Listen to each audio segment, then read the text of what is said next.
Itinanggi ng Armed Forces of the Philippines ang sinasabi ng isang Facebook post na paraan ng gobyerno ang dagdag sahod para hindi mag-aklas ang mga sundalo.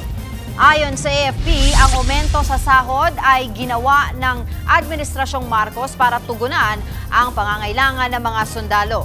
May mga kumwestiyon kasi sa taas sahod sa mga sundalo gaya ng grupong karapatan. Nila, kung iginigiit ng gobyerno na tama lang ang salary increase sa mga sundalo, paano naman ang mga manggagawang araw-araw naghihirap dahil sa inflation?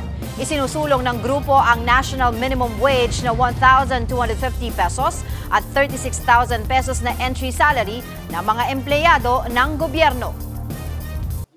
Mga kapatid, Angela Lagunsad Castro po para sa komprehensibo at makabuluhang balitaan at talakayan. Mag-follow at subscribe na sa social media pages ng News 5.